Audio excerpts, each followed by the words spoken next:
મહત્વના સમાચાર વલસાડથી સામે આવી રહ્યા છે। વલસાડ જિલ્લાના ઉમરગામ ઇન્ડસ્ટ્રીઝ એસોસિએશનની ચૂંટણી આજે કડક પોલીસ બંદોબસ્ત વચ્ચે યોજાઈ છે। કુલ 756 એલિજિબલ વોટરો હોય હાલ બે પેનલો વચ્ચે ભારે રસાકસીનો માહોલ જામ્યો છે।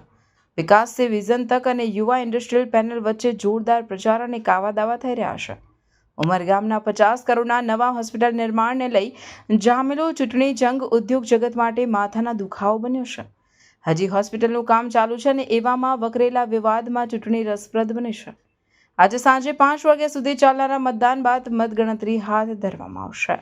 અત્યારે માહોલ એવો થયો છે કે ફક્ત હોસ્પિટલ પર જ પ્રોજેક્ટ છે, બીજે ક્યાંક લાગતો નથી। બાકી હોસ્પિટલ એક જણ કહે છે કે મેં હોસ્પિટલનું કામ કર્યું, એક બીજા કહે છે કે મેં હોસ્પિટલનું કામ કર્યું। આજે 22 વર્ષ પહેલાં મારે કહેવું હોય તો હોસ્પિટલનો પ્લોટ લાવનારું યોગી જ્યારે પ્રેસિડેન્ટ હતા, હું સેક્રેટરી, ત્યારે હોસ્પિટલનો પ્લોટ લાવ્યા। ત્યારબાદ જે લોકોને પત્રકારોને ખબર છે કે ષડયંત્ર રચાયું અને હોસ્પિટલનો પ્રોજેક્ટ આખો ખોળવાઈ ગયો અને ત્યાર પછી કંઈ ને કંઈ કાવાદ આવીને હવે આપણે હોસ્પિટલનો પ્રોજેક્ટ પાછળ લાગ્યા છે। બહુ સારી વાત છે, હોસ્પિટલ આવવી જોઈએ, એના માટે કોઈપણ ડિસ્પ્યુટ વગર બધાએ સાથે મળીને કામ કરવું જોઈએ। બીજી વાત કે અત્યારે ફક્ત હોસ્પિટલ નહીં, ફક્ત આપણા તમે ઇન્ડસ્ટ્રીઝમાં બધા ઊભા છે તો એમનું કંઈ એમ તો હોય ને ભાઈ, રોડ એકદમ ક્લીન। આજે એક પણ તમે ઇન્ડસ્ટ્રીઝના રોડ જુઓ, એક પણ રોડ પરફેક્ટ નથી। તમે પાણીની લાઈન જુઓ કે ડ્રેનેજની લાઈન જુઓ, જે અહીંયાના કામ કરવા છે, નોટિફાઈડના કામ કરવા છે કે નોટિફાઈડમાંથી તમારે જે રેટ ઓછા કરવાના છે, કામ તમારે નથી કરવાનું, તમારે કરાવવાનું છે। સાહેબો પાસે તમારે કામ કરવાનું છે, RNB વાળા રોડની પાસે કરાવવાનું છે।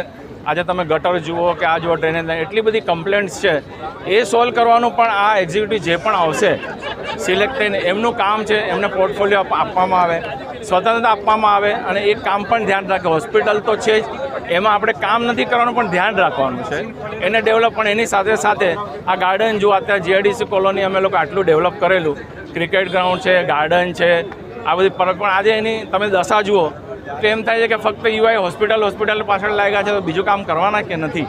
એટલે મારી દરેકને રિક્વેસ્ટ છે, જે પણ 15 જણ ચૂંટાઈને આવે એ બધા જ કામ, જે ઇન્ડસ્ટ્રીઝને ક્યાંય પણ તકલીફ હોય, પાણી ભરાઈ જાય છે, ડ્રેનેજની લાઈન છે, બીજા ઘણા લારી ગલ્લા, બીજા જે ઘણા પ્રોબ્લેમ્સ છે એ સોલ્વ કરવા પાછળ પોતાનો સમય આપે।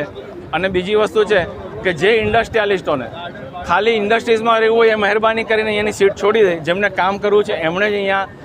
અને આમ જોવા જઈએ તો આગળ બી છીએ, ખાલી પાછળ બી નહીં કહેવાય, કેમ તો પ્રગતિ છે, નથી એવું નહીં, પણ તે એમાં જે થોડી જે અડખીલી આવે એ બધા ઇન્ડસ્ટ્રીઝ મળીને એકતા રાખીને આપણે જે સારા પ્રોજેક્ટ છે એવા એ લોકો દરેક પોતાનું મન રાખીને કે ભાઈ આપણા માટે જ છે, એટલે એમાં કોઈ પણ ભેદભાવ વગર બધા એમનું પોતાનું યોગદાન આપે એવી મારી ઈચ્છા છે।